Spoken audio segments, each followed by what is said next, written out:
সুন্নাহকে যদি আমরা জিজ্ঞেস করি, বিশ্বনবীর রেখে যাওয়া সুন্নাতে যদি আমরা একটু তালাশ করি, একটু স্ক্যানিং করি, একটু চোখ বুলাই, তাহলে সুন্নাহ আমাদেরকে বলে বেশি বেশি নফল ইবাদত করো আর আল্লাহর নৈকট্য হাসিল করো। সুবহানাল্লাহ পড়বেন না?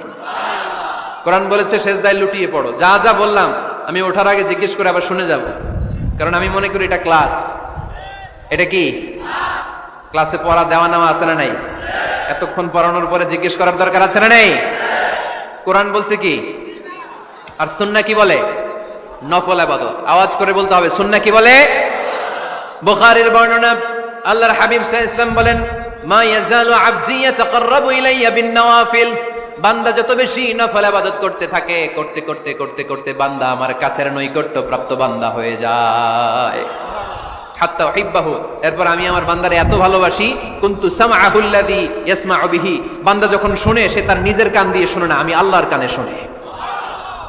কুনতু বাসারাহুল্লাযী ইউবসিরু বিহি, বান্দা যখন দেখে নিজের চোখে দেখে না, আমি আল্লাহর চোখে দেখে। ওয়া ইয়াদাহুল্লাতী ইয়াবতিশু বিহা, বান্দা যখন কিছু ধরে বান্দার হাতে ধরে না, আমি আল্লাহর হাতে ধরে। ওয়া রিজলাহুল্লাতী ইয়ামশি বিহা, বান্দা যখন হেঁটে যায় ওর নিজের পায়ে হাঁটে না, কেমন যেন আমি আল্লাহর পায়ে হাঁটে। আওয়াজ করে বলতে হবে আল্লাহু আকবার। মানে আল্লাহ বুঝাতে চাইলেন আমি তখন তার কান হয়ে যাই, আমি তখন তার চোখ হয়ে যাই, আমি তখন তার হাত হয়ে যাই, আমি তখন তার পা হয়ে যাই। আমার আর তার মাঝে আর কোনো ফারাক থাকে না, সে আমার একেবারে নিকটে চলে আসে। আওয়াজ করে পড়েন সুবহানাল্লাহ। তাহলে বান্দা যখন নফল ইবাদত করে তখন বান্দার হাত আর বান্দার হাত থাকে না, ওইখানে আল্লাহর হাত যুক্ত হয়ে যায়। বান্দার পা থাকে না, সেখানে আল্লাহর পা যুক্ত হয়ে যায়। বান্দা যখন দেখে নিজ চোখে দেখে না, আল্লাহর দৃষ্টিশক্তি সেখানে যুক্ত হয়ে যায়। চিল্লায় বলেন ঠিক কি না? এজন্য নফল ইবাদত করতে রাজি আছেন তো? সুনানে তিরমিজির বর্ণনায় আল্লাহর হাবিব সাল্লাল্লাহু আলাইহি ওয়াসাল্লাম বললেন, হাদিসে কুদসি, কিয়ামতের দিন বান্দার যখন ফরজে ঘাটতি হবে, কিসে ঘাটতি হবে? ফরজে। আল্লাহ পাক বলবেন, উনজুরু হাল্লি আবদি মিন তাতাওয়ু, ও ফেরেশতারা দেখো তো আমার বান্দা নফল করছে কিনা। ফরজে যেহেতু তার ঘাটতি, দেখো তো আমার বান্দার কোনো নফল ইবাদত আছে কিনা। ফেরেশতারা বলবে আছে। আল্লাহ বলবেন তাহলে ফরজগুলার যেহেতু ঘাটতি, নফল থেকে কিছু এনে ফরজে বসাই দিয়ে ওগুলোর ফরজ বানায় দাও। এজন্য নফল ইবাদতের দরকার আছে না নাই? ফরজ তো করাই লাগবে, এটা কম্পালসারি, এটার মাফ নাই, এটা অব্লিগেটরি। নফল করে আল্লাহর কাছে যাওয়া যায়। নফল হচ্ছে ওভারটাইম। নফল ইবাদত কেমন? আওয়াজ করে বলেন। তাহলে কোরআনের আলোকে আমরা জানলাম যে আল্লাহর কাছে যেতে হলে কি করতে হয়? সেজদা দিতে হয়।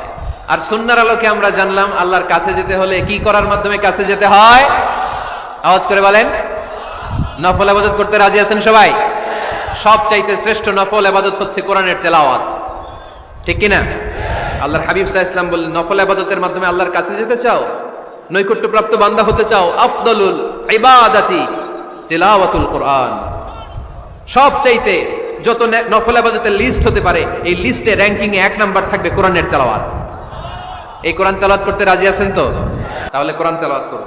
2 নাম্বার তাহাজ্জুদের সালাত পড়ব। কিসের নামাজ? হুজুর ফজরই পড়তে পারি না।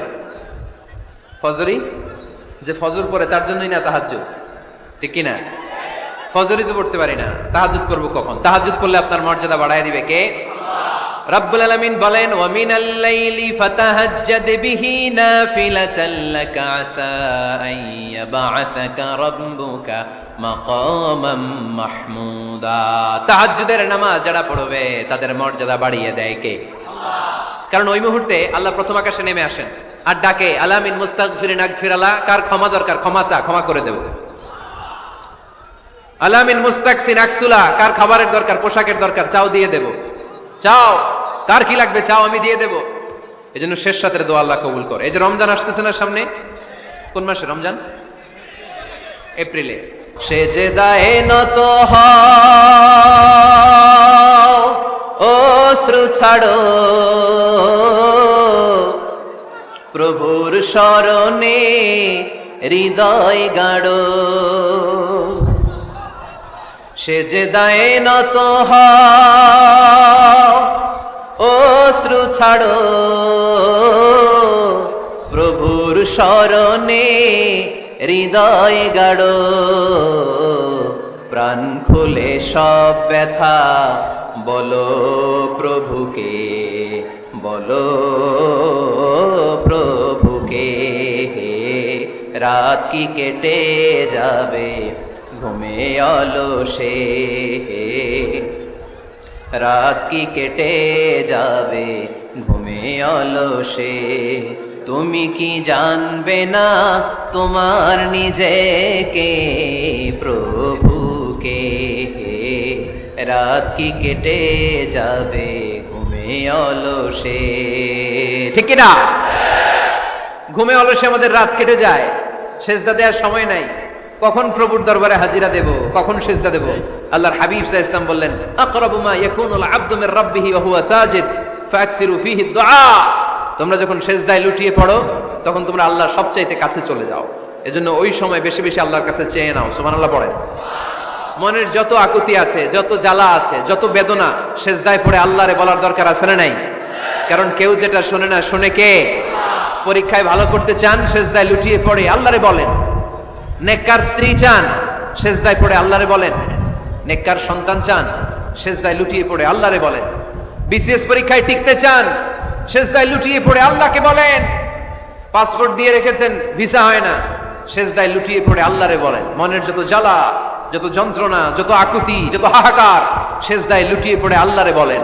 কারণ আল্লাহর দরবার এমন দরবার, এই দরবার থেকে কেউ কোনোদিন খালি হাতে ফিরে না। চিল্লায় বলেন ঠিক কিনা? কেউ ফিরে না খালি হাতে আল্লাহরে তোর দরবারেতে, তাই না? পড়েন সবাই, কেউ ফিরে না। আকরাবু মা ইয়াকুনুল আবদু মির রাব্বিহি ওয়া হুয়া সাজিদ। বান্দা যখন সেজদায় লুটিয়ে পড়ে, বান্দা আল্লাহর সবচাইতে কাছে চলে যায়। এই কথাটা মনে থাকবে আপনাদের সবার। আমরা কখন আল্লাহর সবচেয়ে কাছে যাই? আওয়াজ করে বলেন। যখন আমরা সেজদায় পড়ে থাকি। আপাত দৃষ্টিতে মনে হয় সেজদাটা যখন দেই জায়নামাজের উপরে আমার কপালটা পড়ে, সেজদাটা যখন দেই মসজিদের টাইলসের উপরে আমার সেজদাটা পড়ে, সেজদাটা যখন দেই মনে হয় যে মসজিদের কাপড়ের উপর আমার কপালটা পড়ে। কিন্তু বিশ্বনবী বলেন না, তোমার কপালটা আল্লাহর কুদরতি পায়ের উপরে পড়ে। আকরাবু মা ইয়াকুনুল আবদু মির রাব্বিহি ওয়া হুয়া সাজিদ। বান্দা যখন সেজদায় লুটিয়ে পড়ে, বান্দা আল্লাহর সবচাইতে কাছে চলে যায়। তাহলে কোরআন আমাদেরকে জানালো, যদি আল্লাহর প্রিয় হতে চাও সেজদায় লুটিয়ে পড়ো। আল্লাহর প্রিয় হতে চাইলে কি করব? আওয়াজ করে বলেন কি করতে হবে? আল্লাহর হাবিব সাল্লাল্লাহু আলাইহি ওয়াসাল্লাম লম্বা সময় ধরে রাতে সেজদায় পড়ে থাকতেন। আল্লাহর হাবিব সাল্লাল্লাহু আলাইহি ওয়াসাল্লামের সাহাবারা সব সময় লম্বা লম্বা রুকু দিতেন, লম্বা লম্বা সেজদা দিতেন। কিন্তু আমরা রুকুর মধ্যে তাড়াহুড়ো করি, সেজদা দিতে যে তাড়াহুড়ো করি, এরকম আছে না নাই?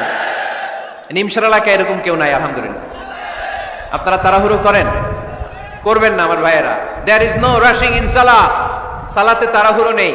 দেয়ার ইজ নো হ্যাস্টিনেস ইন সালাহ। সালাতে কোনো তাড়াহুড়ো নেই। সল্লু সালাতান মুআদ্দিআ। এমন ভাবে নামাজে দাঁড়াবেন মনে করবেন এটাই হতে পারে আমার জীবনের শেষ নামাজ, ঠিক কি না? Perform the Salah as if this is your last and final prayer.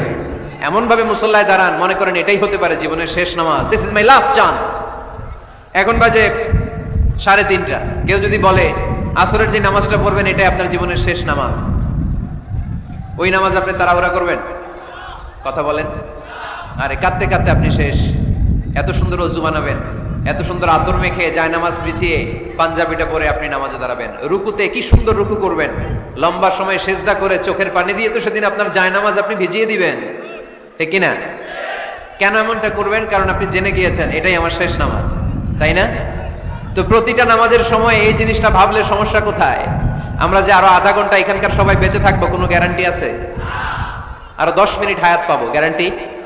5 minute, 2 minute, শ্বাস যেটা নিলাম, ব্রেথ ইন করলাম, এটার ব্রেথ আউট করতে পারবো, কোনো গ্যারান্টি আছে? তো প্রতিটা সালাতের মুসল্লায় যখন দাঁড়াই এই চিন্তাটা আমাদের মাথায় আসে না কেন যে এটাই আমার শেষ নামাজ? সল্লু সালাতান মুআদ্দিআ। আমার প্রিয় কুমিল্লাবাসী ভাইয়েরা, যখনই নামাজে আমরা দাঁড়াবো আমরা ভাববো হতে পারে এটাই আমার জীবনের শেষ নামাজ, এটাই জীবনের, ভাবা যাবে? আর লম্বা চূড়া রুকু করবেন, লম্বা সেজদা করবেন, রুকুতে পিঠটা সোজা রাখবেন। আল্লাহর হাবিব সাল্লাল্লাহু আলাইহি ওয়াসাল্লাম যখন রুকু করতেন পিঠটা থাকতো স্ট্রেট ফরওয়ার্ড, বাঁকাও না উঁচুও না, ওয়াকানা বাইনা যালিক। সাহাবারা বলতেন আল্লাহর হাবিব সাল্লাল্লাহু আলাইহি ওয়াসাল্লামের রুকুর পিঠের উপরে পানি ভর্তি কোনো গ্লাস রেখে দিলে গ্লাসটাও কাঁপবে না, পানিটাও পড়বে না। তার মানে বাঁকা ছিল পিঠ, তাই না? কি ছিল? সোজা। আবার আল্লাহর হাবিব সাল্লাল্লাহু আলাইহি ওয়াসাল্লাম বললেন সবচেয়ে বড় চোর যে নামাজে চুরি করে। সাহাবারা বললেন কাইফা ইয়াসরিকু ফিস সালাহ, নামাজে কেমনে চুরি করে? আল্লাহর হাবিব সাল্লাল্লাহু আলাইহি ওয়াসাল্লাম বললেন ইয়াসরিকু ফি রুকুইহি ওয়া সুজুদিহি, রুকু সেজদায় চুরি করে। এরকম নামাজ চোর আছে না নাই? রুকু থেকে সোজা হয়ে দাঁড়িয়ে কয়েক সেকেন্ড আপনি রিল্যাক্স করবেন। প্রথম সেজদা দিয়ে আপনি সোজা হয়ে বসে কয়েক সেকেন্ড রিল্যাক্স করবেন। কি করবেন? রিল্যাক্স। আওয়াজ করে পড়েন সবাই, রিল্যাক্স। নামাজে তাড়াহুড়ো নাই, সালাত হচ্ছে মেডিটেশন, রিল্যাক্স। এক সেজদা দিয়ে বসে আপনি রিল্যাক্স করবেন ধীরস্থির ভাবে, এরপরে দ্বিতীয় সেজদায় যাবেন। অনেকে সেজদা প্রথমটা দিয়ে কোন রকম মাথাটা তুইলেই আবার সেজদায় দৌড় মারে, আছে না নাই?